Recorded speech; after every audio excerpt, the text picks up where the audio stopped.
மகிழ்வுடன் யாமழைத்தோம் குருகுலமே வருக.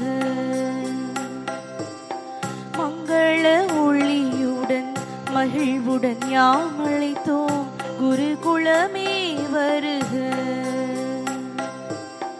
திருப்பள்ளி நிறைவேற்ற வருகவென்றழைத்தோம் குருகுலமே வருக. குருகுலமே வருக.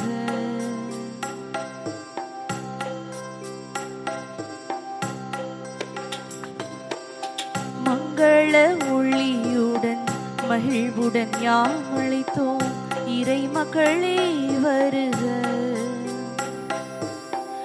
மங்கள ஒளியுடன் மகிழ்வுடன் யாமழைத்தோம் இறை மக்களே வருக.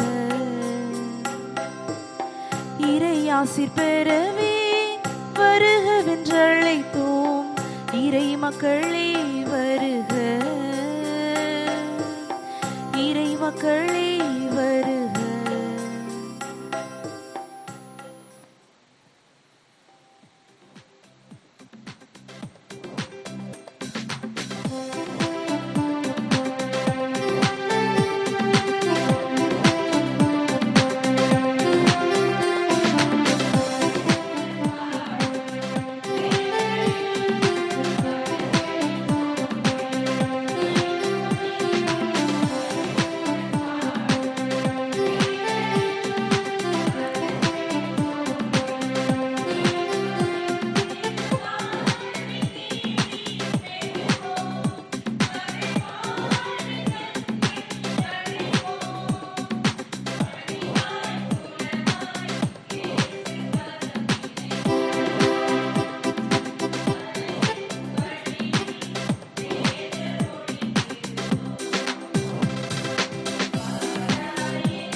தந்தை மகன் தூயாவியாரின் பெயராலே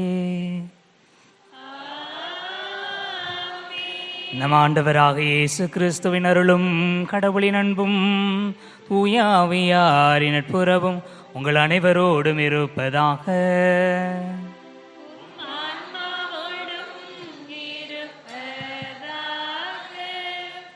திருப்பலி முன்னுரை.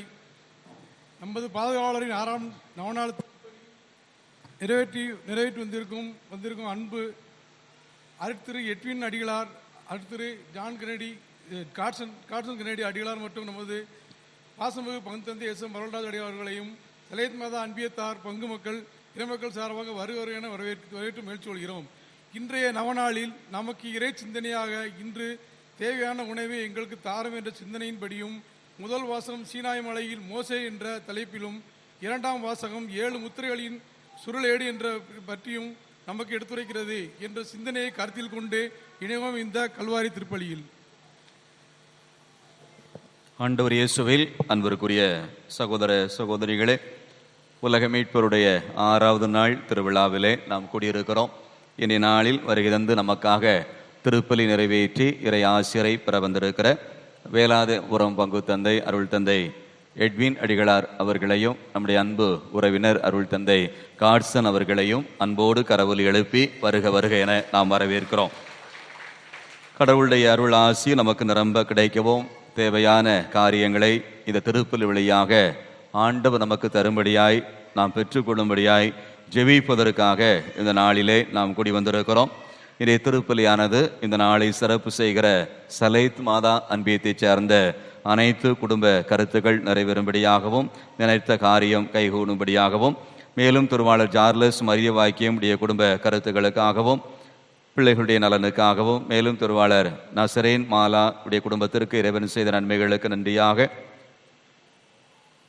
குடும்பத்தில் மறித்த வேதியர் லாசர் அவருடைய 3வது ஆண்டு நினைவு அவருடைய ஆன்மீக இளைப்பாற்றிற்காகவும், மற்றும் பிள்ளைகள் மகள் குலோத்தில்டா யாழினி இறை ஞானத்திலும் கல்வியிலும் சிறந்து விளங்கும்படியாகவும், மேலும் திருவாளர் மிக்கேல் துரை ராஜேஸ்வரி உடைய குடும்ப கருத்துக்களுக்காக, குறிப்பாக இன்று பிறந்த நாள் காணுகிற குணசேகரன் அவருடைய உடல் உள்ள சுகத்திற்காகவும், திருமண காரியத்திற்காகவும், நினைத்த காரியம் நிறைவேறும்படியாகவும், மேலும் திருவாளர் அந்தோணி சேவியர் புஷ்பலதா உடைய குடும்பத்திற்கு இறைவன் செய்த நன்மைகளுக்கு நன்றியாக, பிள்ளைகளுடைய நலனுக்காக, பிள்ளைகளுடைய வேலை வாய்ப்பிற்காக, குடும்பத்தில் மறித்த ஆன்மாக்களுடைய இளைப்பாற்றிற்காகவும், செல்வ அந்தோணி அன்ன சுந்தரி உடைய குடும்பத்திற்கு இறைவன் செய்த நன்மைகளுக்கு நன்றியாக, சிவா, அலெக்ஸ், ஜெனட், அபி, ஜோயல், பிலிப் இவர்களை ஆண்டவர் ஆசிர்வதிக்கும்படியாகவும், ரோஸ்லின், ஜெசி ஆசீர்வாதமான வாழ்க்கை அமையும்படியாகவும், மேசாக் வேலையை ஆண்டவர் ஆசிர்வதிக்கும்படியாகவும், ஞான பிரகாசம், குழந்தை சேசம்மாள், ஞான சுந்தரி, செல்வ அந்தோணி உடைய ஆண்மையை பாய்ச்சலுக்காகவும், மேலும் திருவாளர் செல்வராஜ் ஞானமணியுடைய குடும்ப கருத்துக்களுக்காக இறைவன் செய்த நன்மைகளுக்கு நன்றியாக, பிள்ளைகள் பிற பிள்ளைகளுடைய நலனுக்காக, தொழில் முன்னேற்றத்திற்காகவும், திருவாளர் ராஜா மணிரோஸ் உடைய குடும்ப கருத்துக்களுக்காக, பிள்ளைகள் ஜான்சன் ஜனாவை ஆண்டவர் ஆசிர்வதிக்கும்படியாகவும், வேலை வாய்ப்பிற்காகவும், இதுவரை செய்த பெற்ற நன்மைகளுக்கு நன்றியாகவும் இந்த திருப்பலியானது ஒப்பு கொடுக்கப்படுகிறது. தூய மறை நிகழ்வுகளை கொண்டாட தகுதி வரும் பொருட்டு நம்முடைய பாவங்களை ஏற்றுக்கொள்வோம். எல்லாம் வல்ல இறைவனிடமும் சகோதர சகோதரிகளே உங்களிடமும் நான் பாவி என்று ஏற்றுக்கொள்கிறேன். என்னுடைய சிந்தனையாலும் சொல்லாலும் செயலாலும் கடமையில் தவறியதாலும் பாவங்கள் பல செய்தேன். என் பாவமே என் பாவமே என் பெரும் பாவமே. ஆகியோரும் கண்ணையான புனித மரியாதையும் வானதூதர் புனிதர் அனைவரையும் சகோதர சகோதரிகளையும் நம் இறைவனாகிய ஆண்டவரிடம் எனக்காக வேண்டிக் கொள்ள மன்றாடுகிறேன். எல்லாம் வல்ல இறைவன் நம் மீது இரக்கம் வைத்து நம் பாவங்களை மன்னித்து நம்மை நிலை வாழ்வுக்கு அழைத்து செல்வாராக.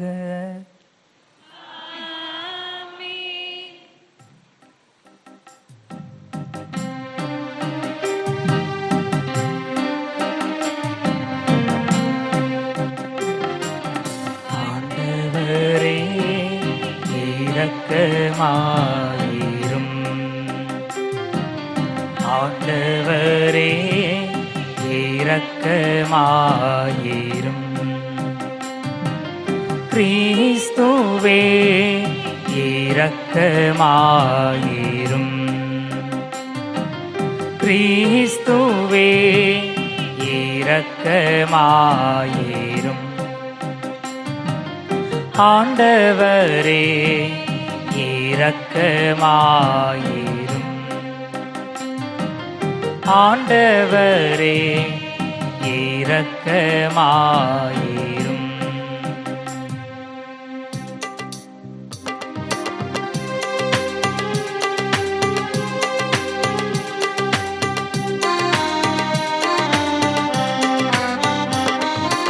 உன்னதங்களிலே ஆட்சி உண்டாகுக. உலகினிலே நல் மனத்தோர்க்கு அமைதியாகுக. உம்மை புகழுகின்றோம், உம்மை வாழ்த்துகின்றோம், உம்மை ஆராதிக்கின்றோம், உம்மை மாட்சிப்படுத்துகின்றோம். உமது மேலான மாட்சியின் பொருட்டு உமக்கு நன்றி. ஆண்டவராகிய இறைவா, வானுலக அரசரே, எல்லாம் வல்ல தந்தையாகிய இறைவா, ஒரே மகனாய் ஊதிய ஆண்டவர் இயேசு கிறிஸ்துவே,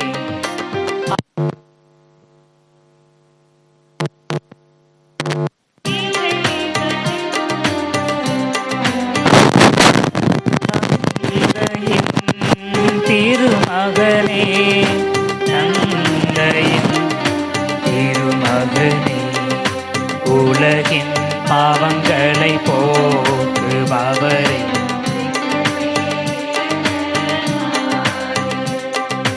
உலகின் பாவங்களை போக்குபவரே,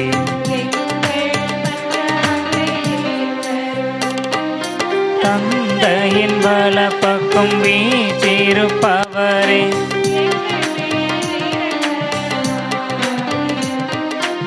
ஏனெனில் கிறிஸ்துவே,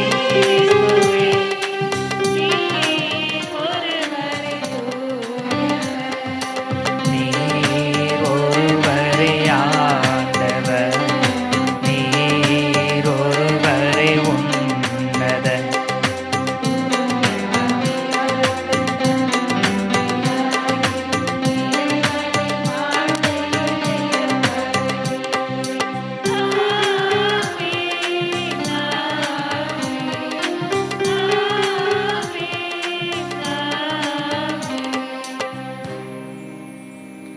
மன்றாடுவோமாக. என்றென்றும் உள்ள எல்லாம் வல்ல இறைவா, அனைத்துக்கும் அரசரான அன்பார்ந்தவும் திருமகனில் அனைத்தையும் புதுப்பிக்க திருவுளமானீரே, அடிமை நிலையிலிருந்து விடுதலை அடைந்த படைப்பு அனைத்தும் மாண்புக்கு உரிய உமக்கு பணிபுரியவும் உமை முடிவின்றி புகழ்ந்தேத்தவும் அருள் புரிவீராக. உமோடு தூயாவியாரின் ஒன்றிப்பில் இறைவனாய் என்றென்று வாழ்ந்து ஆட்சி செய்கின்ற எங்கள் ஆண்டவரும் திருமகனும் ஆகிய இயேசு கிறிஸ்து வழியாக உமை மன்றாடுகிறோம்.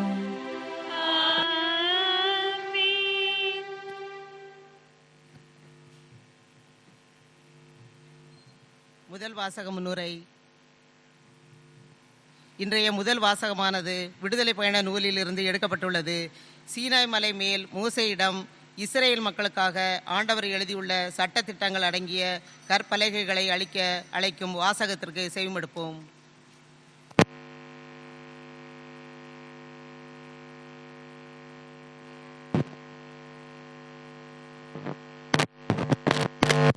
இறை வார்த்தைகள் 12 முதல் 18 முடிய. விடுதலை பயண நூலிலிருந்து வார்த்தைகள் 12 முதல் 18 முடிய. ஆண்டவர் மோசேயை நோக்கி, என்னிடம் மலை மேல் ஏறி வந்து இங்கே இரு. அவர்களுக்கு கற்பிக்க நான் எழுதியுள்ள சட்டத்திட்டங்கள் அடங்கிய கற்பலகைகளை உன்னிடம் அளிப்பேன் என்றார். மோசே தம் துணையாளர் யோசுவாவுடன் எழுந்து சென்றார். பின் மோசே கடவுளின் மலையின் மேல் ஏறிச் செல்கையில் அவர் பெரியோர்களை நோக்கி, நாங்கள் உங்களிடம் திரும்பி வரும் வரை நீங்கள் இவ்விடத்திலேயே எங்களுக்காக காத்திருங்கள்.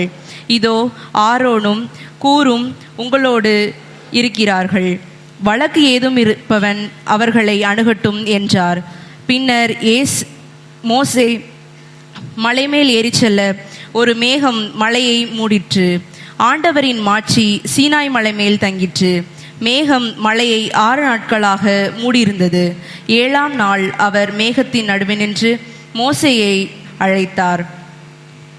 மலை உச்சியில் ஆண்டவரது மாட்சியின் காட்சி பற்றி எரியும் நெருப்பு போன்று இஸ்ரேல் மக்களின் கண்களுக்கு தெரிந்தது.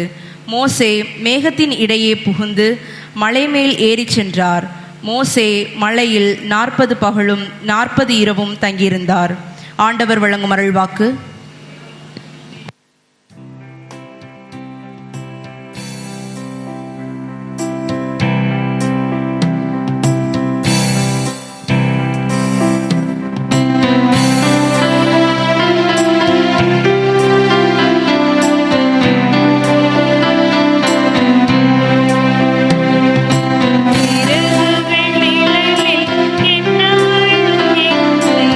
அரவணைத்திடு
வாசகம் முன்னுரை. இன்றைய இரண்டாம் வாசகமானது திருவெளிப்பாடு நூலில் இருந்து எடுக்கப்பட்டுள்ளது. 7 முத்திரைகளுக்கு சுருளேடு பற்றிய காட்சிகளை வெளிப்படுத்தும் இவ்வாசகத்திற்கு செவி கொடுப்போம்.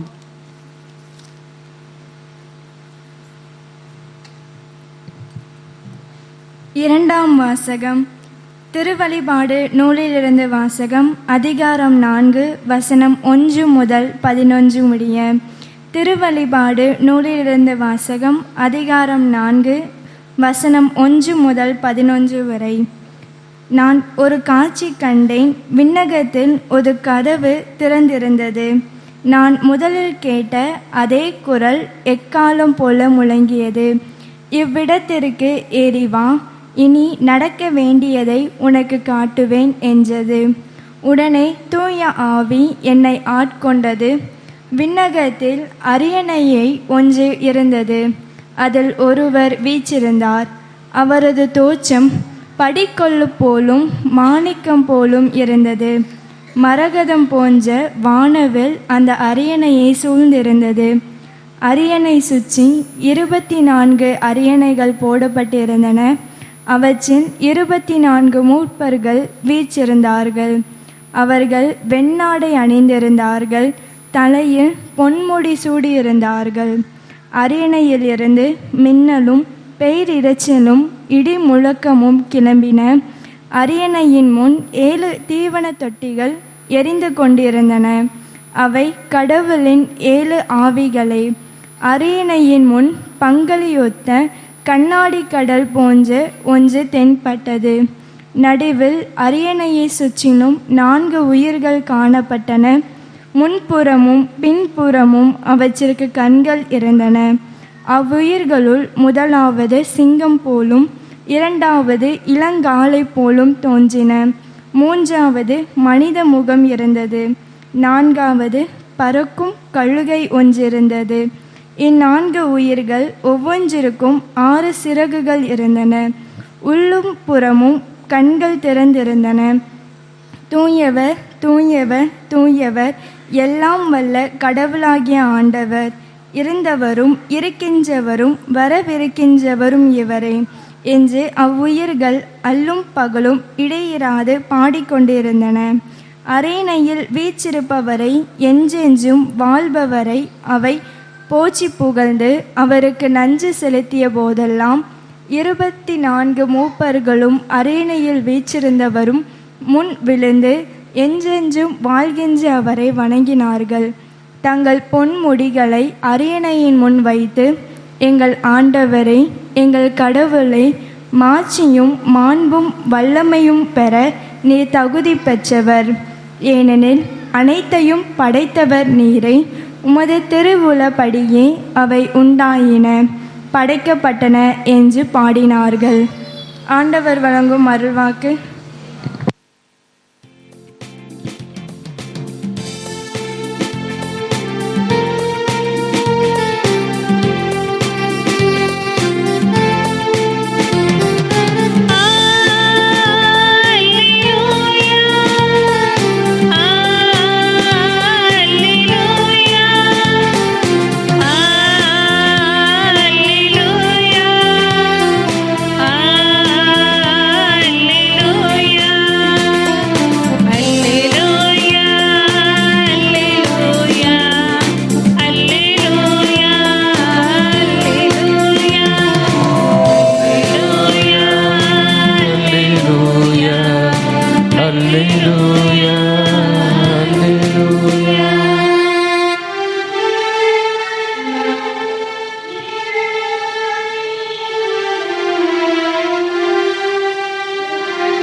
ஆண்டவர் உங்களோடு இருப்பாராக.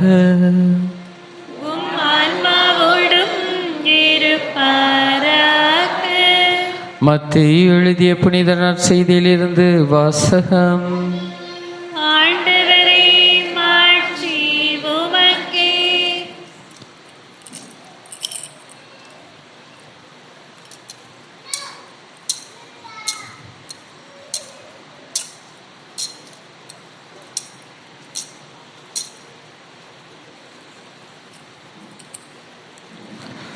புனித மத்தேயு எழுதிய நற்செய்தி அதிகாரம் 14 இறைவசனங்கள் 13 முதல் 21 முடிய.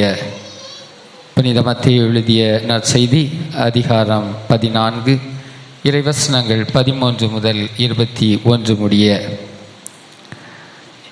அப்பொழுது இயேசு அங்கிருந்து புறப்பட்டு படகில் ஏறி பாலை நிலத்தில் உள்ள தனிமையான ஓர் இடத்திற்கு சென்றார். இதை கேள்விப்பட்ட திரளான மக்கள் ஊர்களிலிருந்து கால்நடையாக அவரை பின்தொடர்ந்தனர். இயேசு அங்கு சென்றபோது பெருந்திரளான மக்களை கண்டு அவர்கள் மீது பரிவு கொண்டார். அவர்களிடையே உடல் நலமற்றிருந்தோரை குணமாக்கினார்.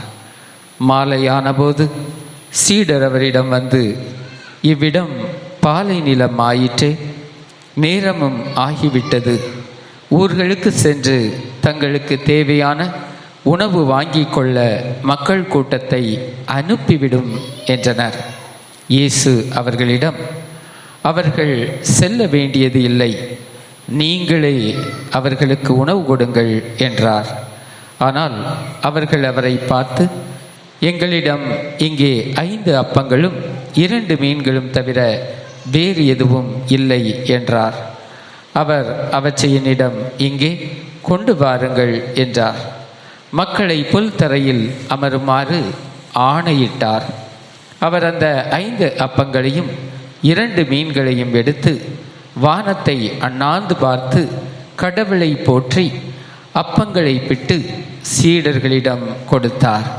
சீடர்களும் மக்களுக்கு கொடுத்தார்கள். அனைவரும் வயிறார உண்டனர். எஞ்சிய துண்டுகளை 12 கூடைகள் நிறைய எடுத்தனர். பெண்களும் சிறு பிள்ளைகளும் நீங்களாமாக உணவுண்ட ஆண்களின் தொகை ஏறத்தாழ 5000. ஆண்டவரின் அருள்வாக்கு.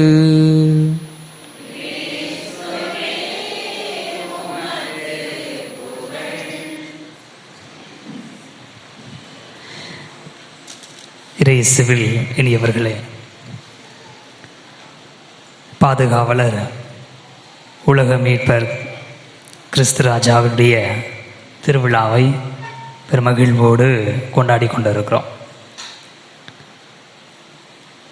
நாம் ஜெபிப்போம். ஜெபம் இல்லாத மனிதர்கள் இல்லை. நாம் ஜெபித்து கொண்டே இருக்கிறோம். ஆனால் பல நேரங்களில் இயேசு சொல்வதைப் போல, நீங்கள் என்ன கேட்கிறீர்கள் என்பது உங்களுக்கு தெரியவில்லை என்ற இறை வார்த்தைக்கு ஏற்ப நாம் பல நேரங்களில் என்ன ஜெபிக்கிறோம் என்றே தெரியாமல் ஜெபித்து கொண்டிருக்கிறோம். ஒருவேளை நமது ஜெபத்தை நாம் தெரிந்து புரிந்து ஜெபிக்க வேண்டும் என்று கருதியதால்தான் உங்களுடைய பங்கு தந்தை கடவுள் கற்பித்த ஜெபத்தையே, நாம் அடிக்கடி ஜெபிக்கிற ஜெபத்தையே புரிந்து ஜெபிக்கும்படியாக இந்த தலைப்பை எடுத்திருப்பார் என்று நினைக்கிறேன். அருமையான தலைப்பை எடுத்த நமது பாசத்துக்குரிய பங்கு தந்தைக்கு கடவுளை எழுப்பி நன்றி தெரிவித்துக் கொள்வோம்.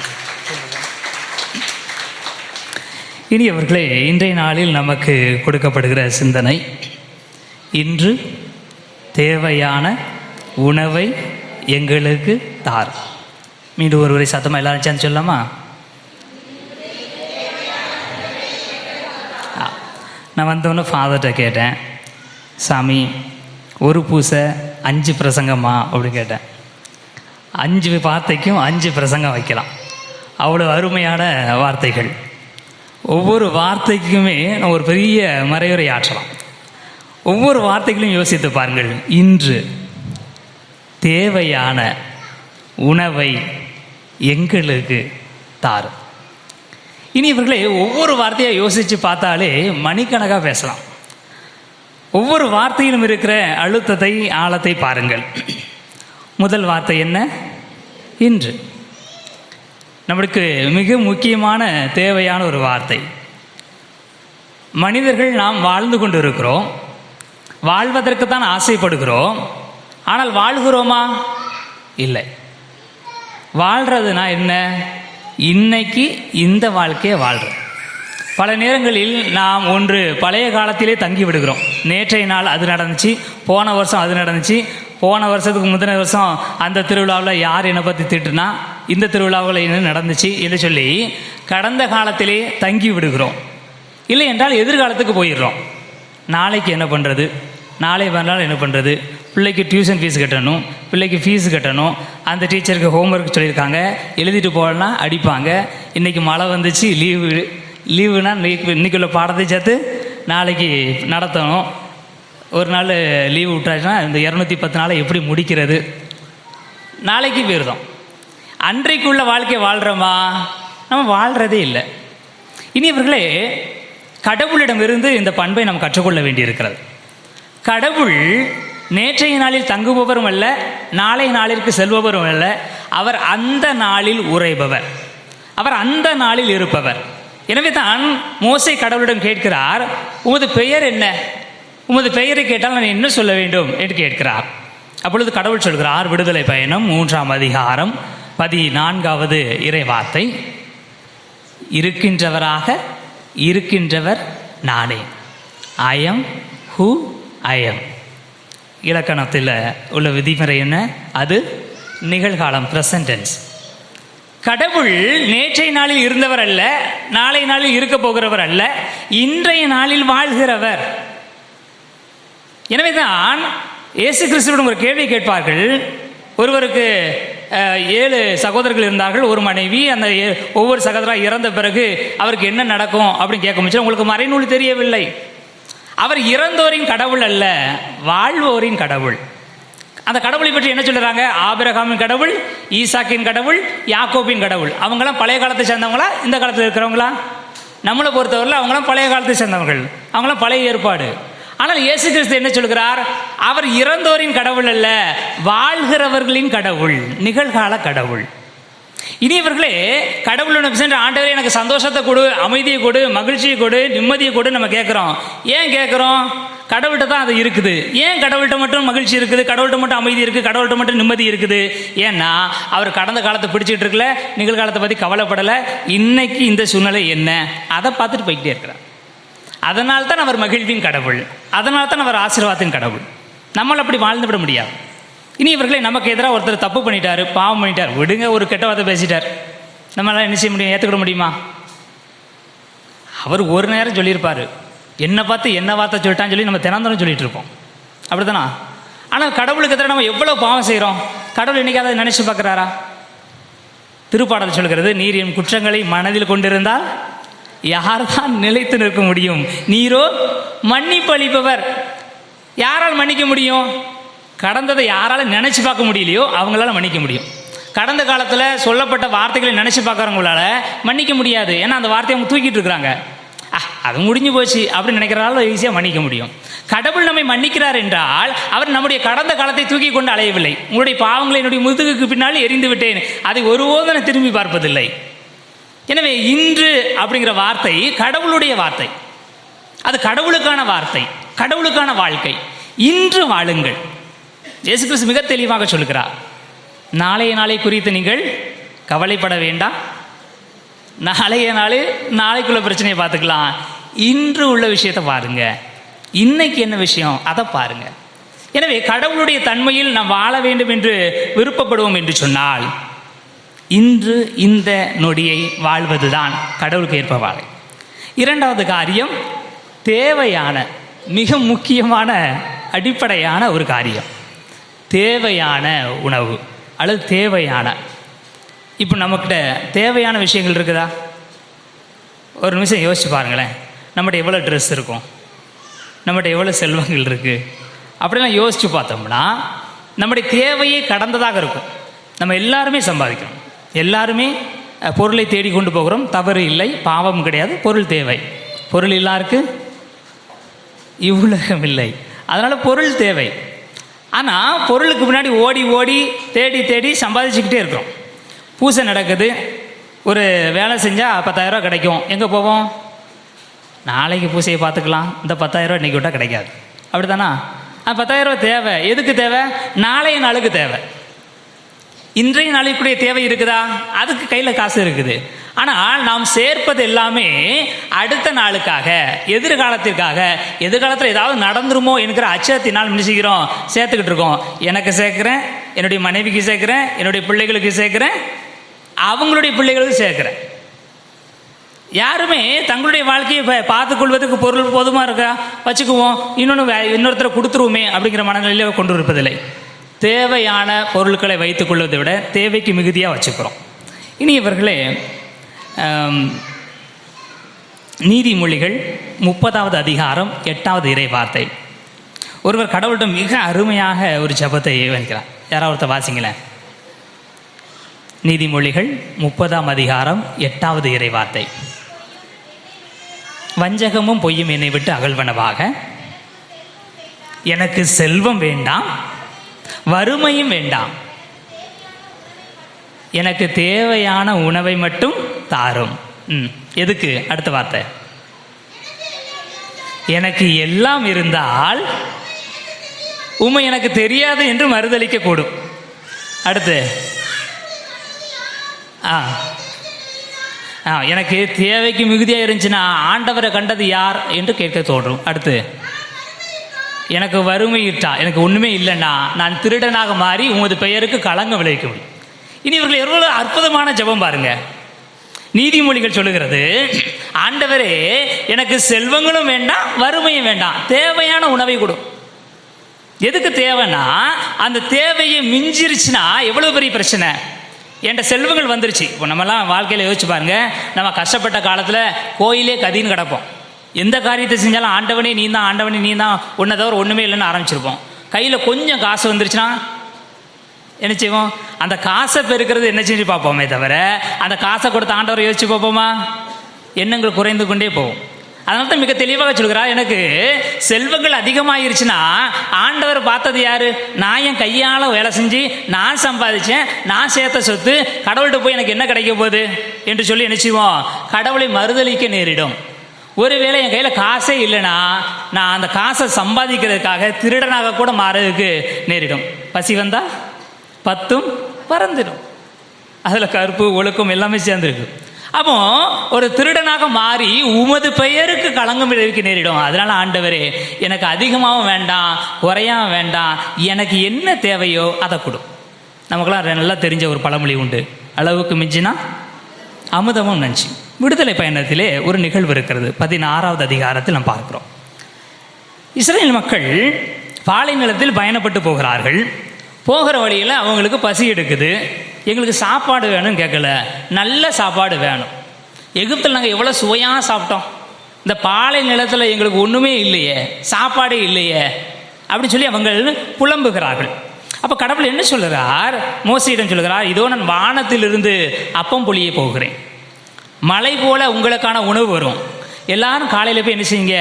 உணவை சேகரித்துக் கொள்ளுங்கள். அவங்களுக்கு அன்னைக்கு என்ன தேவையோ அதை எடுத்து வைங்க, அடுத்த நாளுக்காக சேகரிக்காதீங்க அப்படின்னு கடவுள் சொல்கிறார். இப்போ கடவுள் கூரை பிச்சுக்கிட்டு காசை கொட்டுறாரு. இப்போ உங்களுக்கு என்ன தேவை இருக்கோ அந்த காசை மட்டும் எடுங்கன்னா எடுப்போமா? கடவுளுக்கு என்ன தெரியவா போகுது, கூட 2 நோட்டை எடுத்துக்குவோம் அப்படின்னு எடுத்துருவோம். அப்படிதான் நம்ம எப்போவுமே எக்ஸ்ட்ரா கொஞ்சம் கிடைக்குமா அப்படின்னு பார்க்குற ஆட்கள். அப்போ கடவுள் மிக தெளிவாக சொல்லிடுறார், ஒவ்வொரு நாளும் நான் சாப்பாடு தருவேன். இன்னைக்கு ஒரு நாள் கிடையாது, ஒவ்வொரு நாளும் நான் வானத்திலேருந்து உங்களுக்கு சாப்பாடு கொடுப்பேன். அன்னைக்கு உனக்கு என்ன வேணுமோ அதை எடுத்துக்க. நண்பகல் ஆயிடுச்சுன்னா அந்த உணவு கரைந்து போகும், அதெல்லாம் நீங்கள் சேகரித்து வைங்கள் அன்னைக்கு மட்டும் என்று சொல்கிறார். 19வது இறை வார்த்தை. மோசே அவர்களை பார்த்து, நீங்கள் சேகரித்து வச்சதை காலை வரைக்கும் மிச்சம் வைக்கக்கூடாது, நீங்கள் சாப்பிட்டு முடிச்சிருங்க அப்படின்னு சொல்கிறார். 20வது இறை வார்த்தை.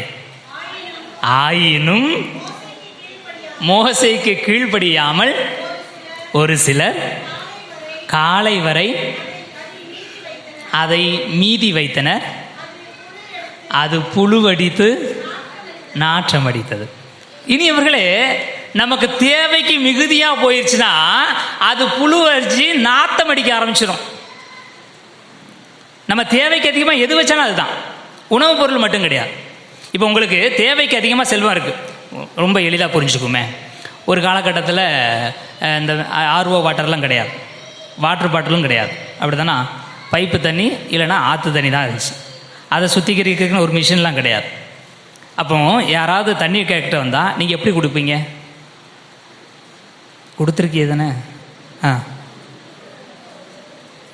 சொம்பில் கொடுப்போம், சொம்பு நிறையா கொடுப்போம், அப்படி தானே? ஆமாம். இப்போ யாராவது தண்ணி கேட்டால் எப்படி கொடுப்பீங்க? ஒரு டம்ளரை ஊற்றி கொடுக்குறிய, கரெக்டாக? ஏன் இந்த வேறுபாடு? ஒரு காலத்தில் அப்படி எதுவுமே கிடையாது, நம்ம கஷ்டப்பட்டுட்டு இருந்தோம். அந்த தண்ணி எடுக்கிறதுக்கு எவ்வளோ தூரம் நடந்து போயிருப்போம். அவ்வளோ கஷ்டப்பட்டு எடுத்துகிட்டு வந்த தண்ணியை நிறைய கொடுப்போம். இப்போ நம்ம வீட்டில் மோட்ரு சுவிட்சை போட்டால் தண்ணி அதே பியூரிஃபை ஆயிரும், அப்படி தானே? பியூரிஃபைடு வாட்ரு 10 ரூபா தண்ணி இருக்குது, 5 ரூபாய்க்கு தண்ணி இருக்குது, 20 ரூபாய்க்கு தண்ணி இருக்குது, 50 ரூபாய்க்கு தண்ணி இருக்குது, 25 லிட்டர் கேன் இருக்குது. ஒரு ஃபோன் அடித்தா வந்து கொண்டு போட்டுருவான், அப்படி தானே? ஆனால் கொடுக்குறோமா? டம்ளர் ஊற்றி கொடுக்குறோம். சொம்பு நிறைய தண்ணி குடிச்சு அவன் குடிச்சா இன்னும் கொஞ்சம் குடிச்சுடுங்கன்னு சொல்லுவான். இப்போ பாதி தண்ணி குடிச்சிட்டு கொஞ்சம் ஆசுவாசப்படுத்துறாங்க, போதுமா அப்படிங்க. அப்போ அந்த பாதி தண்ணியை நம்ம பயன்படுத்திக்கலாமான்னு யோசிப்போம். இனி இவர்களே எவ்வளவு செல்வங்கள் அதிகமாகிறதோ கொடுக்குற மனநிலை குறைஞ்சிட்டு பாருங்க. அப்போ நம்முடைய மனங்கள் செல்வங்கள் மிகுதியாகிற பொழுது புழுவரித்து போகிறது, நாற்றம் அடிக்கிறது. ஒரு காலத்தில் எவ்வளோ கொடுத்தாலும் நமக்கு அதை பற்றி கவலையே இல்லை, எவ்வளோ காலி பண்ணாலும். ஒரு காலத்தில் மறுபடியும் சாப்பாடு வச்சு பாருங்களேன், வீட்டில் 2-3 பேர் இருப்போம். எத்தனை பேருக்கு சமைப்போம்? 3 பேர் இருக்கிற வீட்டில் குறைஞ்சபட்சம் 5 பேருக்காவது சமைப்போம். ஏன்னா யாராவது சொந்தக்காரங்க வந்தாங்கன்னா, தெருவில் பிச்சைக்காரங்க யாராவது வந்தாங்கன்னா கொடுக்கணுன்ட்டு. இப்போ 3 பேர் இருக்கிறாங்களா, உனக்கு எத்தனை சப்பாத்தி? 2ஆ 3ஆ? 2. உனக்கு எத்தனை? 4ஆ 2ஆ? எனக்கு 5. 3 தான், மாவு அவ்வளோதான் இருக்குது. கணக்கு வச்சு நிச்சயம் முடிச்சிடுறோம். ஐயோ சட்னி கொஞ்சம் எக்ஸ்ட்ரா அரைச்சிட்டோமே, தர ஃப்ரிட்ஜியாக உள்ளதுக்கு வச்சிரு. நீங்கள் ஃப்ரிட்ஜில் வச்சு அடுத்த நாள் எடுத்து சாப்பிட முடியல, மொதல் நாள் சுவை இருக்குமா? அது புழுவரித்து நாற்றம் எடுத்தது. ஆனால் நம்ம வச்சு சாப்பிடுவோம். இனியவர்களே தேவைக்கு மிகுதியாக போகிற பொழுது அது புழுவரித்து நாற்றம் எடுக்கிறது. கடவுள் தான் அன்னைக்கு கொடுப்பார்ல, உங்களுக்கு என்ன பிரச்சனை? எனவே தான் நம்ம சொல்கிறார், எனக்கு தேவையானதை கொடும், கூடவும் வேண்டாம் குறையவும் வேண்டாம். 3வது வார்த்தை என்னது? உணவு. நம்முடைய உடம்பை நீங்கள் ஒவ்வொருத்தங்களும் இது ஒரு ஜான் அப்படி தானே? நம்ம உடம்பை உச்சந்தலையிலேருந்து எண்ணி பார்த்தா 8 ஜான் இருக்கும் அப்படி சொல்லுவாங்க. இதுக்கு ஒரு பழமொழி உண்டு, என் ஜான் உடம்புக்கு வயிறே பிரதானம் அப்படி சொல்லுவாங்க. இந்த வயிறு மட்டும் இல்லைன்னா நமக்கு வாழ்க்கையே கிடையாது. பசி மட்டும் யாருக்காவது இல்லைன்னு வச்சுங்களேன், வேலை செய்ய போவாங்களா? நோய்வாய்ப்பட்டு தான் கிடப்போம். அப்போ நமக்கு பசி உணவு தான் மிக முக்கியமான விஷயம். இது கடவுளுக்கும் தெரியும். அதனால தான் தொடக்க இல்லாமல் பார்க்கிறோம். முதல் அதிகாரம் முதல் 25 இறைவார்த்தைகள் விவலித்து நீங்கள் பார்த்தீங்கன்னா, மனிதனுக்கு தேவையான அனைத்தையும் உணவு தருகிற, பாதுகாப்பு தருகிற ஒவ்வொன்றையும் கடவுள் முதலில் படைக்கிறான். 25 இறைவார்த்தைகள், வானம், ஒளி, விளக்கு, விலங்குகள், பறவைகள், தாவரங்கள், உணவாகக்கூடிய எல்லா தாவரங்கள், பல வகையான செடிகள் அனைத்தையும் படைத்து விட்டு 26வது இறைவார்த்தையில் தான் மனுஷங்களை படைப்போம் அப்படின்னு கடவுள் முடிவெடுக்கிறார். 27வது இறைவார்த்தையில் தான் படைக்கிறார்.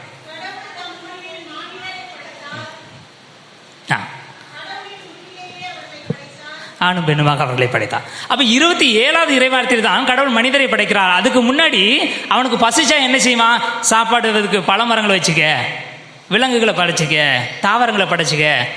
மனிதனுக்கு தேவையான உணவை கடவுள் படைக்கிறார். படைத்த பிறகுதான் மனிதரையே அவர் உருவாக்குகிறார். இனி இவர்களை உணவு தான் அனைத்திற்கும் அத்தியாவசியமான விஷயம். உணவு இல்லையில் உலகு இல்லை. அதனால தான் திருவள்ளுவர் என்ன சொல்லுவார்? உழுதுண்டு வாழ்வாரே வாழ்வார், மற்றெல்லாரும் தொழுதுண்டு பின் செல்வம்.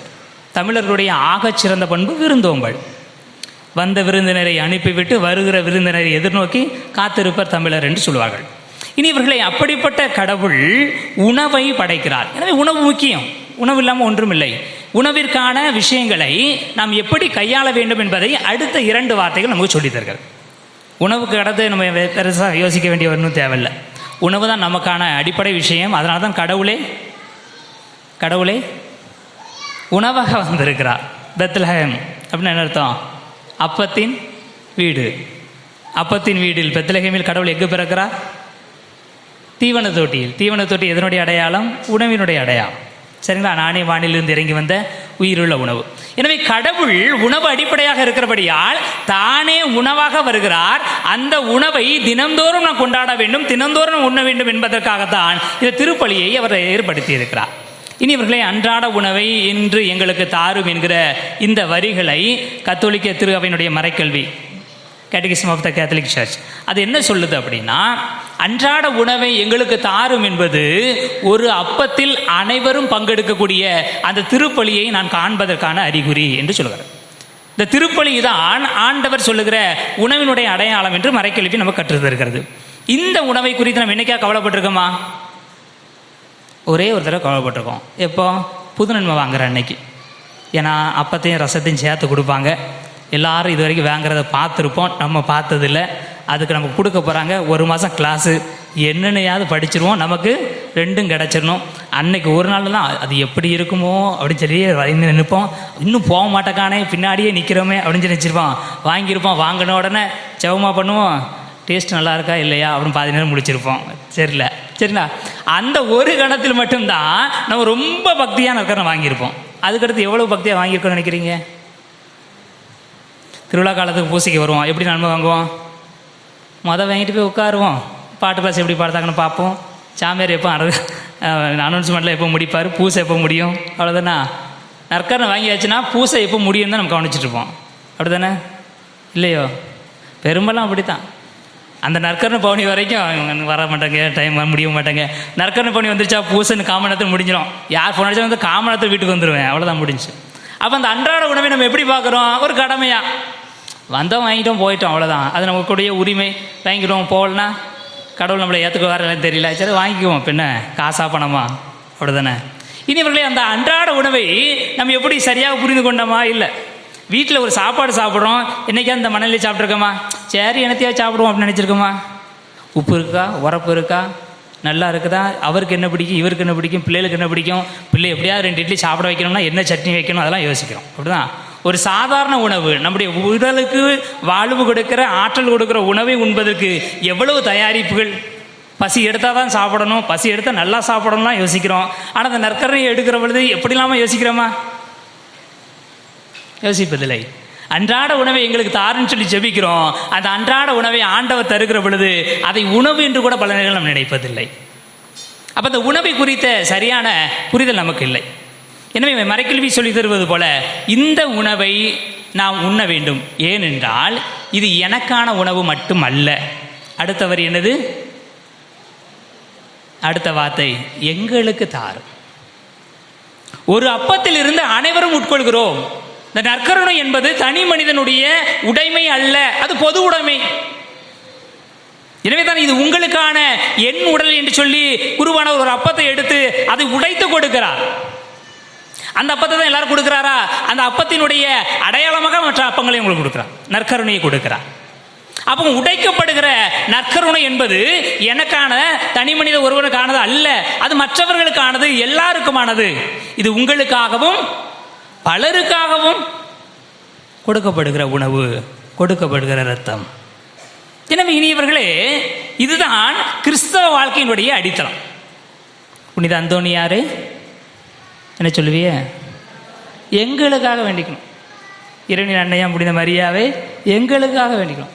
என்னைக்காவது நீங்கள் தனியாக ஜெபம் பண்ண மிச்சல எனக்காக வேண்டிக்கணும்னு சொல்லியிருக்கிறீங்களா? நீங்கள் தனியாக ஜெபம் பண்ணாலும் குழுவாக ஜெபம் பண்ணாலும் அதுக்கு என்ன தான் பதில்? எங்களுக்காக ஜெபம், எங்களுக்காக வேண்டிக் கொள்ளும், அதுதான் பதில்.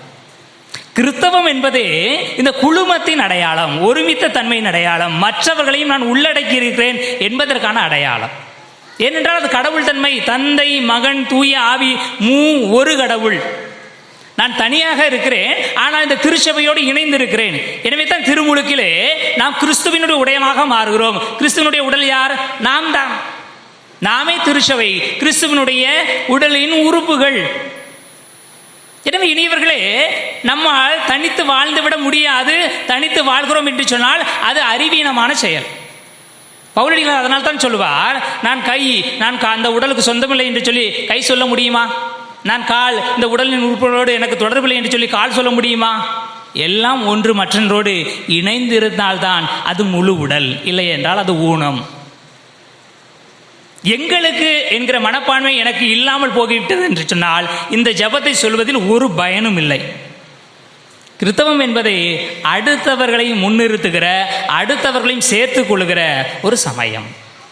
இனி இவர்களை பிலிப்பியருக்கு புனித பவுல் எழுதிய திருமுகம் 2ஆம் அதிகாரம் 3வது இறைவார்த்தை. நீங்கள் பிலிப்பியர் 2ஆம் அதிகாரம் 3வது இறைவார்த்தை.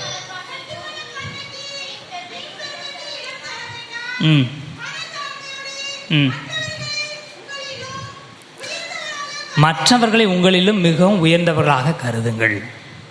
மற்றவர்களை முன்னிறுத்துங்கள், உங்களை அல்ல, மற்றவர்களை முன்னிறுத்துங்கள். இனி இவர்களை ஒரு அருமையான ஒரு உவமையை இயேசு சொல்வார். நீங்கள் இடைவிடாமல் ஜெபிக்க வேண்டும் என்பதற்காக இயேசு சொன்ன உவமையெல்லாம் என்ன? ஏதாவது உவமை ஞாபகம் இருக்கா உங்களுக்கு? இடைவிடாமல் ஜெபிக்க வேண்டும். எங்களுக்கு இந்த ஜெபமே இன்றைக்கி தான் புரியுது, நாங்கள் எங்கே உவமைக்கு போவேன், அப்படிதானா? இனி இவர்களே ஒரு கைம்பெண் நேர்மையற்ற ஒரு நீதிபதியிட்ட போய் தன்னுடைய மன்றாட திருப்பி போகிறாரு. அவர் நான் கடவுளுக்கும் அஞ்சுவதில்லை, மனிதரை மதிப்பதில்லை என்று சொல்லி கடைசியில் என்ன செஞ்சாரு? அவர்களுக்குரிய நீதியை கொடுக்கிறார். ஏனென்றால் தொல்லையின் பொருட்டாவது நான் நீதி வழங்குவேன். இரண்டாவது ஒரு உவமையை இயேசு சொல்வார். நள்ளிரவில் ஒருவர் தன்னுடைய நண்பருடைய இல்லத்திற்கு சென்று கதவை தட்டுகிறார். நண்பா, எழுந்து எனக்கு உணவு கொடு என்று சொல்கிறார். ஐயா, நான்லாம் தூங்கிட்டேன், என்னுடைய பிள்ளைகளும் என்னுடைய மனைவியும் என்னோடு படுத்திருக்கிறார்கள், என்னால் எழுந்து உணவு கொடுக்க முடியாது என்று சொல்கிற பொழுது அவர் சொல்லுவார், எனக்கு இல்லை, என்னுடைய நண்பர் ஒருவர் நள்ளிரவில் என்னை தேடி வந்திருக்கிறார், அவருக்கு கொடுப்பதற்கு எனக்கு உணவில்லை, எனவே அவருக்கு உணவு கொடு. அப்பொழுது அவர் தொல்லையின் உருட்டாவது எழுந்து உணவு கொடுப்பார் என்று சொல்லப்படும். இனி இவர்களே, நான் எனக்கு கேட்டாலும் கிடைக்கும், அதுவும் ஜெபம்.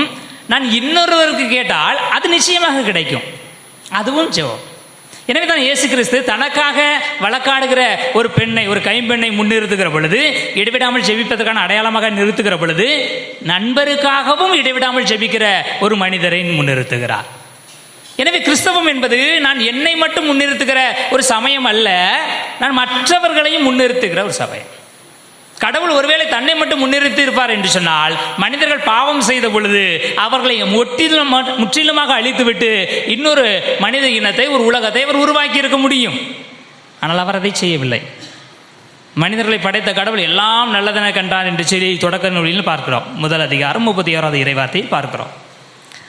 5ஆம் அதிகாரம் 6வது அதிகாரம் 5வது இறைவார்த்தை என்று நினைக்கிறேன். மனிதர்களை படைத்ததற்காக கடவுள் வருந்தினார் என்று சொல்லப்படுகிறது. மனிதர்களை படைத்ததுக்காக வருந்திய கடவுள் அவர்களை அழித்து விடவில்லை. ஏனென்றால் அவர்கள் எனக்கு அடுத்து இருப்பவர்கள், அவர்களுக்காக நான் இருக்க வேண்டும். எனவே அவர்களுக்காக தனது மகனையே அழிக்கும் அளவிற்கு கடவுள் உலகின் மீது அன்பு கொள்கிறார். எங்களுக்கு எல்லாருக்கும் இதுதான் கிறிஸ்தவ வாழ்வினுடைய அடிப்படை பண்பு. இறுதியாக அப்பாடா பிரசங்கம் முடிய போது அப்படிதானா? தாரும்னு சொல்லி யார்கிட்ட கேட்போம்? யார் கொடுப்பாங்க நம்பிக்கை இருக்கோ அவர்கிட்ட கேட்போம். அவன் இறுதியில் எப்படி கடவுளை நிப்பாட்டுறா பாருங்க. தாரும் என்பது நம்பிக்கையினுடைய உள்ளீடு, அடையாளம். நீங்கள் தாங்க, எனக்கு வேறு யாரும் தர வேண்டாம், நீங்கள் தான் கொடுக்கணும். ஏன்னா உங்களுக்கு தான் அந்த ரைட்ஸ் இருக்குது. மரத்தை வச்சவன் தண்ணி ஊற்றணும், நீங்கள் தானே படைச்சிய, நீங்கள் தான் காப்பாற்றணும். அப்போ இதனுடைய அடையாளம் என்ன அப்படின்னா, நீங்கள் தருவீங்க அப்படின்னு நம்பிக்கை எனக்கு இருக்குதுன்னா நான் சேர்த்து வைக்க மாட்டேன். நான் சேர்த்து வைக்கிறோம்னா கடவுள் எனக்கு கொடுக்க மாட்டாருன்னு நினைக்கிறேன். அப்படிதானா? முகமது நபி சொல்லுவார், யாரிடம் மணி பர்ஸ் இருக்குதோ அவர்கள் கடவுள் மீது நம்பிக்கை இல்லாதவர்கள். நாளைக்கு எனக்கு கடவுள் கொடுக்க மாட்டார் என்று அஞ்சுபவர்கள் தான் நாளைக்குரிய பணத்தை மணி பர்ஸில் வச்சுருப்பாங்க என்று சொல்லுவார். அப்படிலாம் நம்ம இருக்க முடியாது. அப்படிதானா? ரொம்ப கஷ்டம். அப்படிலாம் கணக்கு வச்சு பார்த்தோம்னா நம்மகிட்ட யார்கிட்டையுமே கடவுள் மீது நமக்கு நம்பிக்கை இல்லைன்னா சொல்லுவோம். ஏன்னா நம்மகிட்ட மணி பர்ஸ் இருக்குது, வங்கியில் கணக்கு இருக்குது, ஒரு வங்கியில் இல்லை 2-3 வங்கியில் இருக்கும், அதை தவிர்த்து போஸ்ட் ஆஃபீஸில் இருக்கும். அப்படிதானா? ஆமாவே இல்லையா? அது கடந்து வட்டிக்கு கொடுத்து வச்சுருப்போம், கடன் கொடுத்து வச்சுருப்போம், நிறைய வழிகளில் நகை வாங்குறதா இருக்கலாம், நிலம் வாங்குறதா இருக்கலாம், காசை எங்கெங்கே சேர்த்து வைக்கலாமோ சேர்த்து வச்சுருக்கோம். அப்போ கடவுள் மீது நம்ம நம்பிக்கை வச்சுருக்கணும் அர்த்தமா? அதுதான் மிகப்பெரிய கேள்விக்குறி. நான் சேர்த்து கொண்டே போவேன் என்றால் மறுபடியும் முதல் வார்த்தைக்கு போவோம். அது இன்றுக்குரிய காரியம் அல்ல. இரண்டாவது, அது தேவையான விஷயம் அல்ல.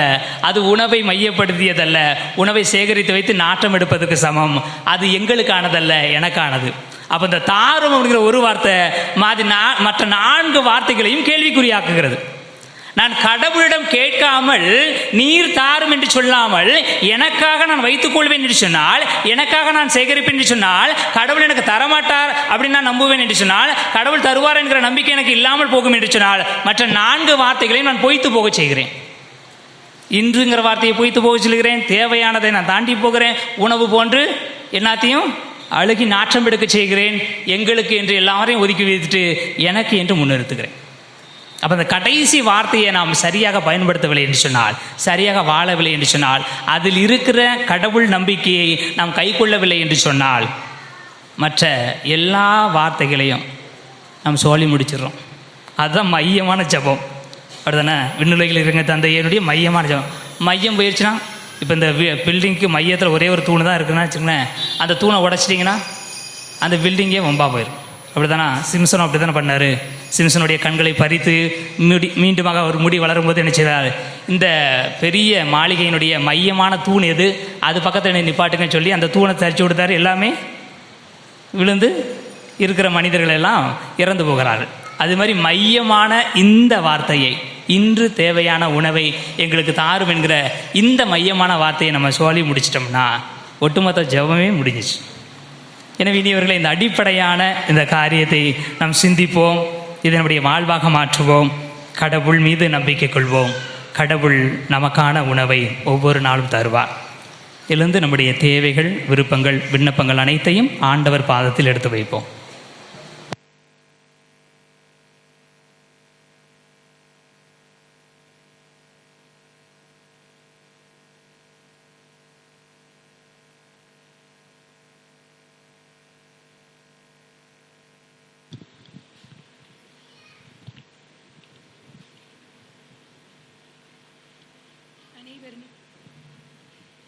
அனைவரும் பாட வேண்டிய பதிவு.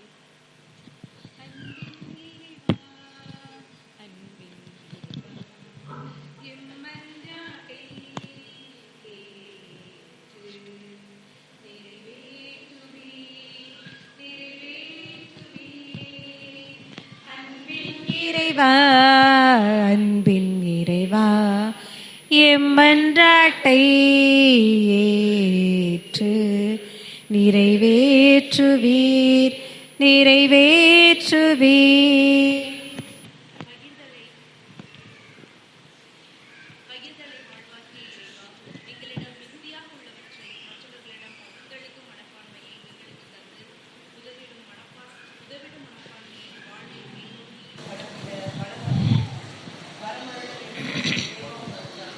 அன்பின் இறைவா, அன்பின் இறைவா, எம்மன்றாட்டை ஏற்று நிறைவேற்றுவீர், நிறைவேற்றுவீர்.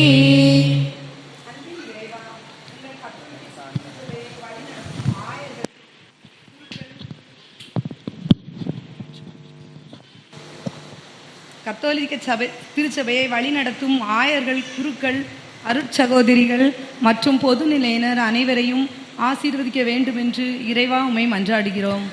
அன்பின் இறைவா, அன்பின் இறைவா, என் மன்றாட்டை கேட்டு நிறைவேற்றுவீர், நிறைவேற்றுவீர்.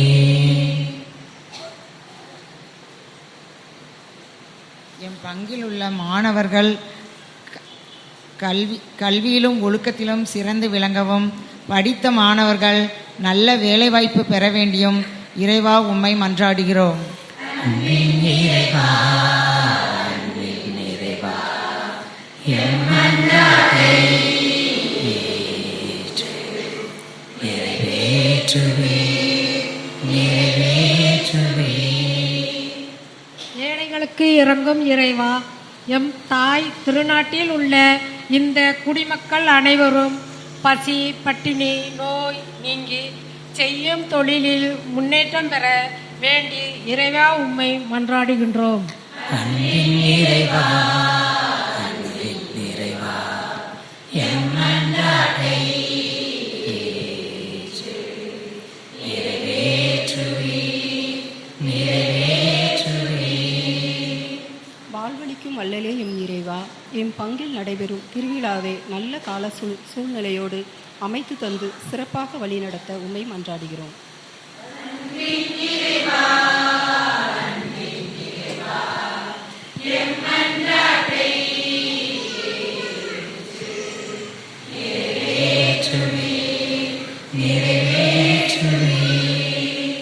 அமைதி தரும் இறைவா, இறைவனால் தேர்ந்தெடுக்கப்பட்ட மேய்ப்பர்களை கண்டுணர்ந்து பகைமை மறந்து ஒற்றுமையுடன் உமது இறையாட்சியில் இன்பமுடன் அமைதியுடன் வாழ வரமருள இறைவா உம்மை மன்றாடுகிறோம்.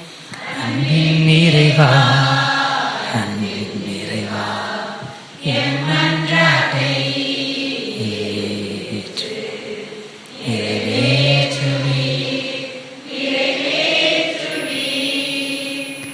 நம்முடைய தனிப்பட்ட தேவைகளுக்காக அமைதியில் மன்றாடுவோம். அன்பான ஆண்டவரே, நீர் எங்களுக்கு தாரும் என்ற மன்றாட்டை நம்முடைய பாதத்தில் எடுத்து வைத்திருக்கிறோம். வெவ்வேறு தேவைகள், பலவிதமான எண்ணங்கள், ஏக்கங்கள் எங்களுடைய மனதிலிருந்து எழும்பி இருக்கிறது. வாய்மொழியாக நாங்கள் அறிக்கையிட்டு இருக்கிறோம். எல்லாவற்றையும் நீர் தருவீர் என்கிற நம்பிக்கையின் அடிப்படையில் நாங்கள் கேட்டிருக்கிறோம். எனவே ஆண்டவரே, இந்த மன்றாட்டுக்களை இன்று எங்களுக்கு நீர் தருவீராக. எங்கள் ஆண்டவராகிய கிறிஸ்து வழியாக உம்மை மன்றாடுகிறோம்.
சகோதர சகோதரிகளை, என்னுடையது உங்களுடையதுமான இப்பலி எல்லாம் வல்ல தந்தையாக இறைவனுக்கு ஏற்றதாகும்படி மன்றாடுங்கள். ஆண்டவர் தமது பெயரில் புகழ்ச்சிக்காகவும் வாழ்ச்சிக்காகவும் நமது நன்மைக்காகவும் புனித திரு அவை அனைத்தின் நலனுக்காகவும் உமது கையிலிருந்து இப்பலியை ஏற்றுக்கொள்வாராக.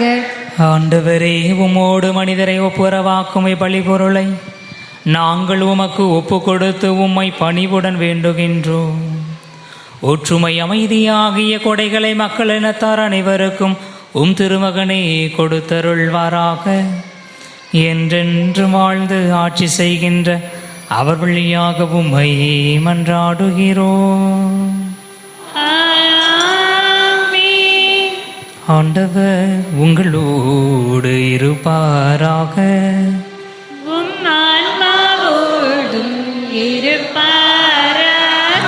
இதயங்களை மேலே எழுப்புங்கள்.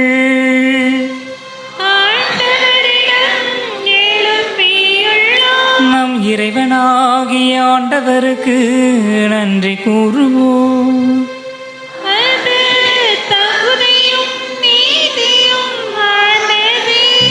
ஆண்டவரே,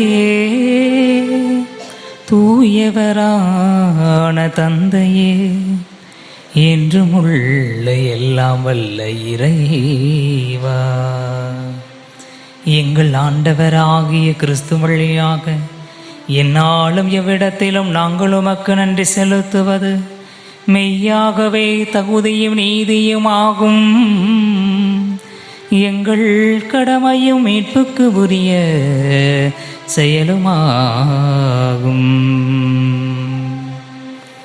நீர் உம்முடைய ஒரே பேரான திருமகன் எங்கள் ஆண்டவர் இயேசு கிறிஸ்துவை என்றென்றுமுள்ள குருவாகவும் அனைத்துக்கும் அரசராகவும் அக்களிப்பின் தைலத்தால் அருள் பொழிவு செய்தீ. இவ்வாறு அமைதியை வழங்கும் ஆசற்ற பலிபொருளாக சிலுவை பீடத்தில் தம்மையே அவர் ஒப்பு கொடுத்து மனிதருக்கு மீட்பளிக்கும் அருளடையாளங்களை நிறுவினார். படைப்புகள் அனைத்தையும் தமது ஆட்சிக்கு உட்படுத்தி நிலையான அனைத்துலக ஆட்சியை அளவில்லா மாண்புடைய உமக்கு கையளித்தார். அது உண்மையும் வாழ்வும் ஓங்கும் ஆட்சி, புனிதமும் அருளும் நிறைந்த ஆட்சி, அன்பும் அமைதியும் நிலவும் ஆட்சியும் ஆகும். ஆகவே வானதூதர் முதன்மை வானதூதரோடும் அரியணையில் அமர்வோர் தலைமை தாங்குவோரோடும் வான் படைகளின் அணிகள் அனைத்தோடும் சேர்ந்து நாங்களும் உமது ஆட்சியை புகழ்ந்து முடிவின்றி பாடுவதாவது.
ஆண்டவரை நேர்மையாகவே தூயவர், தூய்மை அனைத்துக்கும் ஊற்று.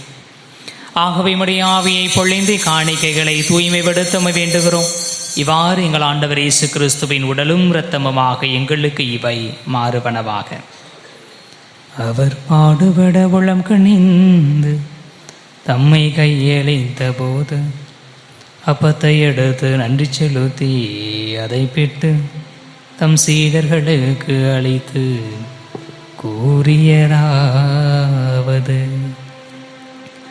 அனைவரும் இதிலிருந்து பெற்று உண்ணுங்கள், ஏனெனில் இது உங்களுக்காக கையளிக்கப்படும் என் உடல்.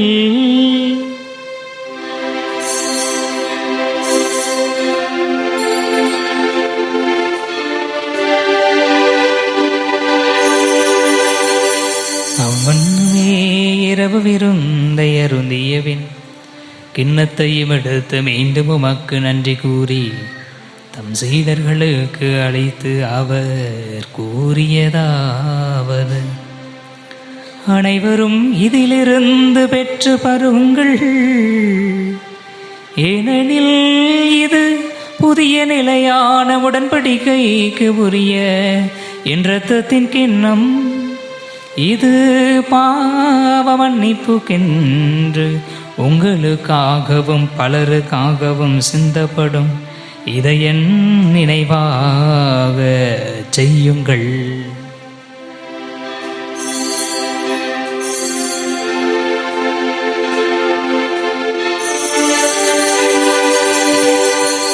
நம்பிக்கையின் மறை பொருள்: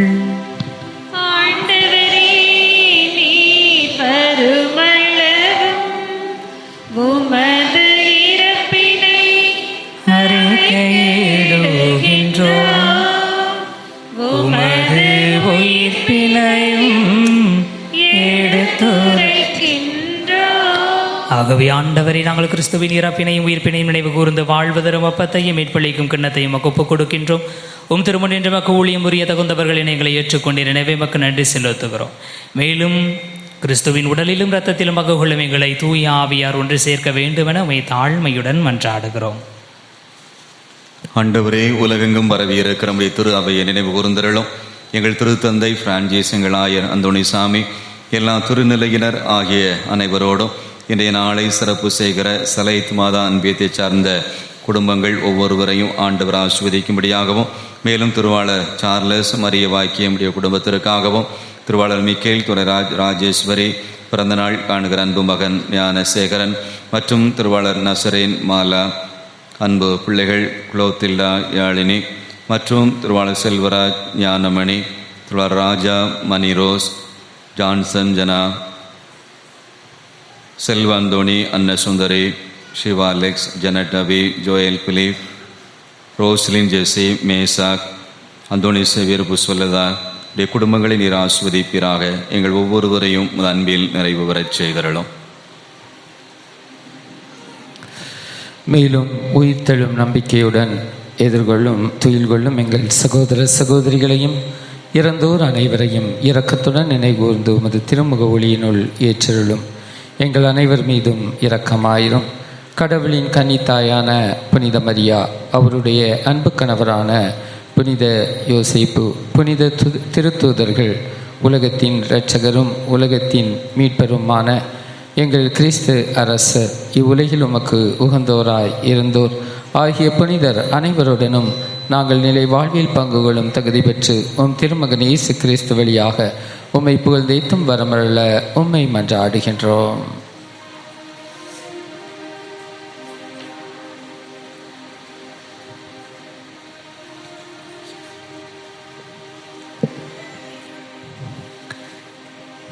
இவர் வழியாக இவரோடு இவரில் எல்லாம் வல்ல இறைவனாகிய தந்தையே,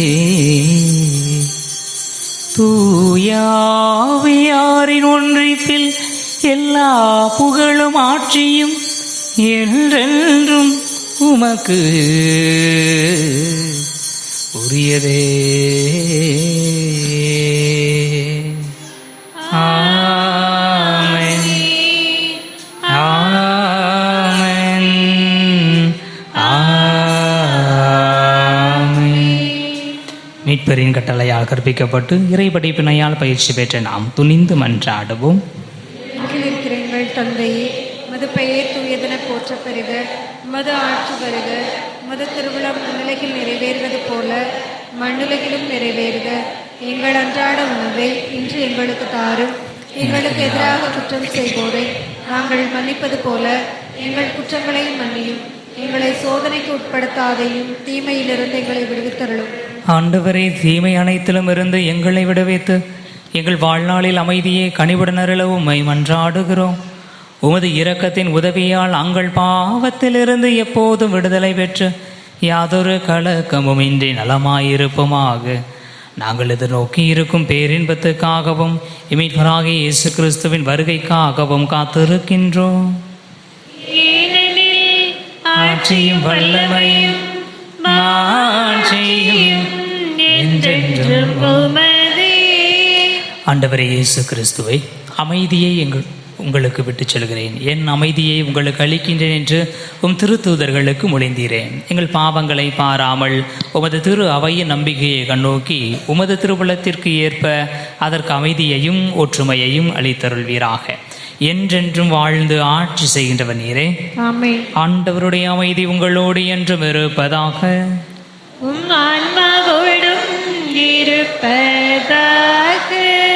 ஒருவருக்கொருவர் அமைதியை பகிர்ந்து கொள்வோம்.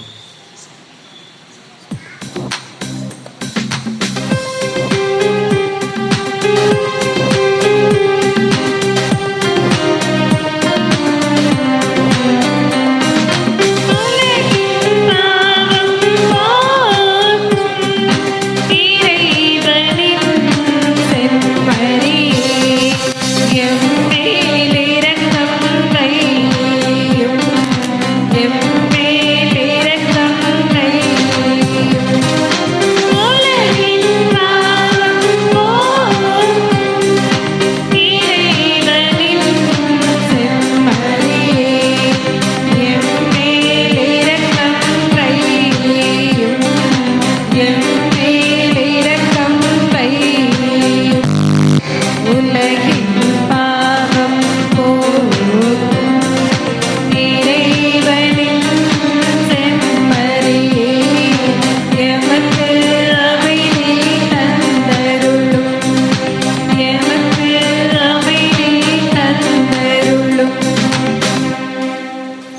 இதோ இறைவனின் செமரி, இதோ உலகின் பாவங்களை போக்குபவர். செமரின் விருந்துக்கு அழைக்க பெற்றோர், பேறு பெற்றோர்.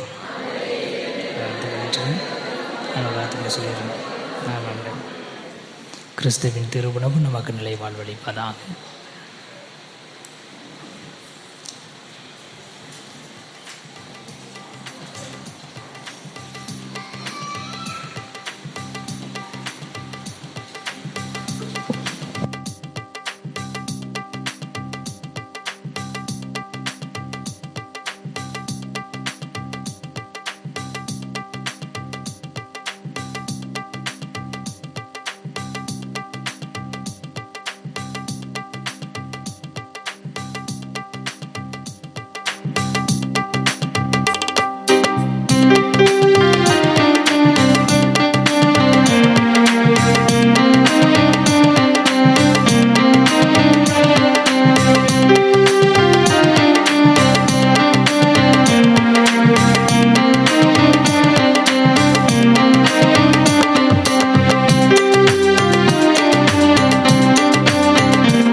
பொது வசனத்திற்காக நன்கொடை கொடுத்தவர்களின் விவரம்: மிக்கேல் துரைராஜ் ராஜேஸ்வரி ரூபாய் 2000, பிரசாந்த் ராஜ், ரோஸ்பீன் ரமணி காசியாபுரம் ரூபாய் 1000,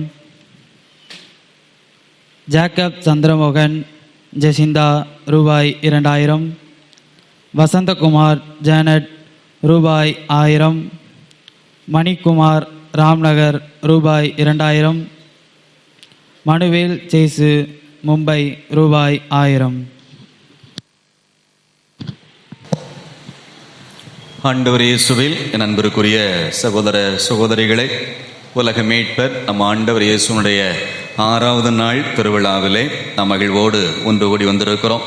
கடவுள் நமக்கு தர வேண்டிய காரியத்தை ஒவ்வொன்றையும் அதனதன் காலத்தில் செம்மையாக செய்கிறார் என்ற ஒரு விசுவாசத்தோடு இந்த நாளில் ஆண்டவர் நிரம்ப நம்மை வழிநடத்தி ஆஸ்வதித்திருக்கிறார். அன்புக்குரியவர்களை, இன்றைய நாளில் வருகை தந்திருக்கிற தந்தையர்களுக்கு நாம் நன்றி சொல்ல கடமைப்பட்டிருக்கிறோம். இன்றைய நாளில் தலைமையேற்று நமக்காக திருப்பலி நிறைவேற்றி ஜெபித்தவர் வேலாயுதபுரம் பங்கு தந்தை அருள் தந்தை தம்பி எட்வின் அவர்கள்.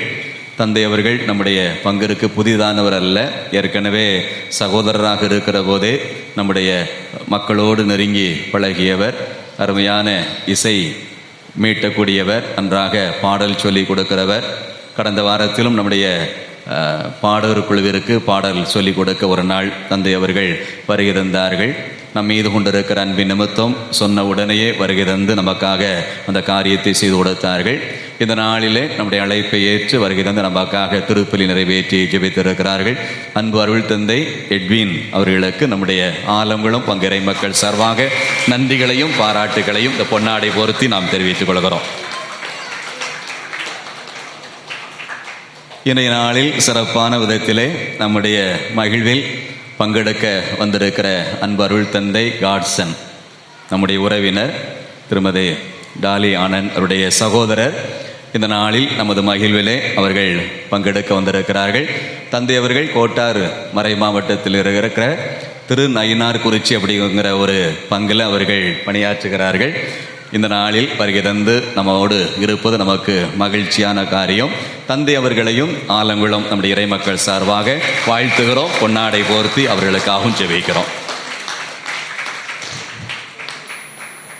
இன்றைய 6வது நாளை நமக்காக சிறப்பு செய்து கொடுத்திருக்கிற சலைத் மாதா அன்பியத்தை சார்ந்த குடும்பத்தார் அருமையான விதத்திலே வழிபாட்டை சிறப்பு செய்து கொடுத்திருக்கிறார்கள். அவர்களுக்கு மனமார்ந்த நன்றிகளை நாம் அன்போடு தெரிவித்துக் கொள்கிறோம். அன்புக்குரியவர்களே, இன்றைய நாளில் நமக்கு இரவு அசன வழங்குகிறவர்கள் திருவாளர் ஜி சார்லஸ் மரியே பாக்கியம் உடைய குடும்பத்தார். அவர்களுக்கு நம்முடைய பங்கிறை மக்கள் சார்பாக நன்றிகளை அன்போடு நாம் தெரிவித்துக் கொள்கிறோம். திருப்பலி முடிந்தவுடன் நமக்கு விவிலிய போட்டிகள் இருக்கிறது. திருமணமான ஆண்களுக்கும் திருமணமான பெண்களுக்குமான போட்டி.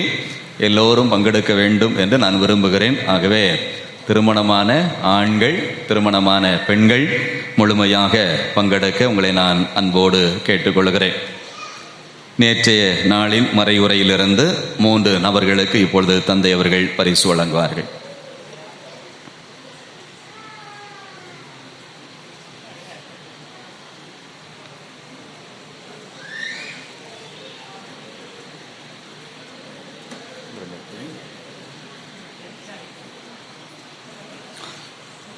அந்தோனியார் அன்பியத்தை சார்ந்த பியூலா சாரதா,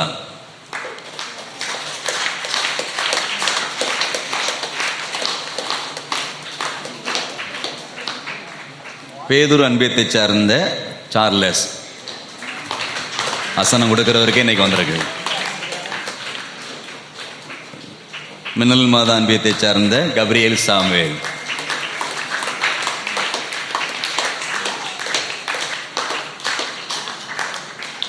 இன்றைய நாளுக்கான மறைவுரை கேள்விகள். முதல் கேள்வி, தேவைக்கு மிகுதியாக சேகரித்தால் என்ன ஆகும்? இறைவார்த்தை பகுதி.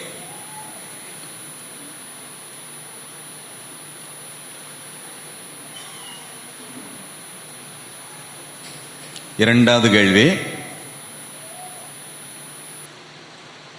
கத்தோலிக்க மறைக்கல்வி அன்றாட உணவு எதற்கு அடையாளமாக சொல்கிறது?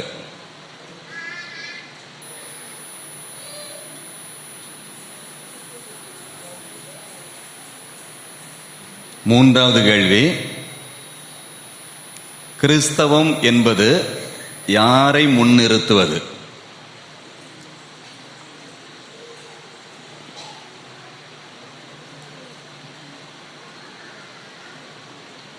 இன்னைக்கு 4வது கேள்வி இருக்கு. தாரும் என்பது எதன் அடையாளம்? தாரும், எங்களுக்கு தாரும், தாரும் என்பது எதன் அடையாளம்? முதல் கேள்வி, தேவைக்கு மிகுதியாக சேகரித்தால் என்ன ஆகும்? இறைவார்த்தை பகுதி. இரண்டாவது, கத்தோலிக்க மறைக்கேள்வி, அன்றாட உணவு எதற்கு அடையாளமாக சொல்லுகிறது?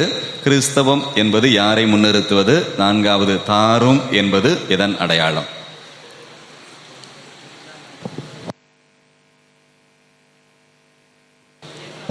அன்பு நம்முடைய பாசத்திற்குரிய தந்தை காட்சன் அவர்கள் ஒரு சில வார்த்தைகள். அன்புக்குரியவர்களே, உங்கள் அனைவருக்கும் திருவிழா நல்வாழ்த்துக்களை சொல்வதற்கு தான் இங்கு வந்திருக்கின்றேன். குறிப்பாக கிறிஸ்து அரசர் ஆலயத்திற்கும் எனக்கும் ஒரு கனெக்ஷன் உண்டு. நானும் பிரதராக இருக்கும் பொழுதே அக்கா அங்கே இருந்ததுனால இந்த ஆலயத்திற்கு வந்திருக்கின்றேன். அதே போல் குரு பட்டம் முடிந்த உடனே அந்த முதல் வாரத்திலே இங்கே திருப்பலியை நிறைவேற்றி இருக்கின்றேன். வருடந்தோறும் எனக்கு இங்கு வந்து செல்வது ஒரு மன ஆறுதலையும் ஒரு சக்தியையும் கொடுக்கும். அந்த விதத்திலே அருட்தந்தை பங்கு தந்தை அவர்களுக்கும் எனது நன்றிகளை தெரிவித்துக் கொள்கின்றேன். அருமையான ஒரு விருந்தோம்பல் செய்பவர், இன்முகத்தோடு வரவேற்பவர், அதை போல பங்கை எப்பொழுதுமே ஆக்டிவாக வைத்திருப்பவர். இப்பொழுது கேட்கப்பட்ட கேள்வியாக இருக்கட்டும், அல்லது நோட்டீஸ் போர்டாக இருக்கட்டும், அல்லது அவருடைய உழைப்பாக இருக்கட்டும், கெபி கட்டுவதாக இருக்கட்டும், அனைத்து விதத்திலும் உங்களுக்கு ஒரு சிறப்பான பங்கு தந்தை. அதைவிட மேலாக இறை வார்த்தையை அதிகமாக அதை பிரித்து பிட்டு உங்களுக்கு தருவதிலே அவருக்கு நிகர் அவர்தான். அந்த அளவுக்கு கடவுள் உங்களுக்கு ஒரு பங்கு தந்தையை தந்திருக்கின்றார். எனவே இந்த நாளிலே உங்களை வழிநடத்துகின்ற பங்கு தந்தைக்கு கடவுள் எழுப்பி நன்றி செலுத்துங்கள். அதே போல அன்பு தம்பி எட்வின் மிக அருமையான ஒரு மறையுரையை ஆற்றினார். அவருக்கும் எனது நன்றிகள். உங்கள் ஒவ்வொருவருக்கும் திருவிழா நல்வாழ்த்துக்களை கோட்டாறு மறை மாவட்டத்தின் சார்பாக உங்களுக்கு தெரிவித்துக் கொள்கின்றேன்.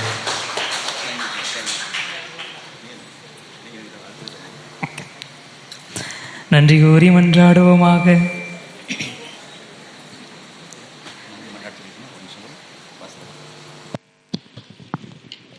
நன்றி மன்றாட்டு. இறைவா, எம்மீது அன்பு கொண்டு எம்மிடம் பேசி எம்மை அழைப்பதற்காக நன்றி. உமது திருவுளத்தை அறிய செய்து நிறைவேற்ற அருள் புரிவதற்கு நன்றி. உம்மோடு இணைந்து இருக்க அருள் புரிவதற்காய் நன்றி. எம்மை பாவங்களிலிருந்து மீட்பதற்காக நன்றி. அன்றாட உணவை அளிப்பதற்காக நன்றி.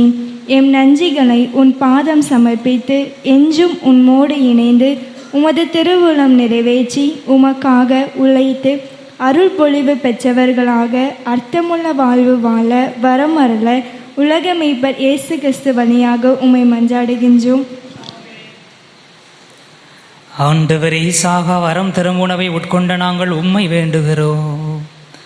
அனைத்துக்கும் அரசராம் கிறிஸ்துவின் கட்டளைகளுக்கு கீழ்ப்படிவதில் பெருமை கொள்ளும் நாங்கள் அவருடைய விண்ணக ஆட்சியில் அவரோடு என்றென்றும் வாழ ஆற்றல் பெறுவோமாக. என்றென்றும் வாழ்ந்து ஆட்சி செய்கின்ற அவர் வழியாக உம்மை மன்றாடுகிறோம். இனியவர்களே, மகிழ்ச்சியாக இருக்கிறது. 2 முறை இங்கு ஈஸ்டர் மினிஸ்ட்ரிக்காக வந்து இசையை மீட்டியிருக்கிறேன். முதல்ல நான் அனௌன்ஸ்மெண்ட்டுன்னு வாசித்தோம்னா அந்த மேடையில் தான். அதனால் அந்த அனௌன்ஸ்மெண்ட் கொடுத்த பேப்பரை கூட ரொம்ப பத்திரமா வச்சுருக்கிறேன். முதலாக மேடை ஏற்றிய ஒரு ஆலயம் என்கிற ஒரு மகிழ்ச்சி. குருவானவராகி 8 ஆண்டுகளில் முதலாக நமது ஆலயத்தில் திருப்பலி நிறைவேற்ற வாய்ப்பு தந்த அண்ணனுக்கு நன்றி. மீண்டுமாக உங்களோடு இணைந்து இந்த திருப்பலி நிறைவேற்றுவதற்கு வாய்ப்பு கொடுத்த கடவுளுக்கும் என்னுடைய நன்றியை தெரிவித்துக் கொள்கிறேன். உங்களுக்காக நான் ஜெபிக்கிறேன். எனக்காகவும் எனது பங்கிற்காகவும் நீங்கள் ஜெபிக்கும்படியாக அன்போடு கேட்டுக்கொள்கிறேன். ஆண்டவர் உங்களோடு இருப்பாராக.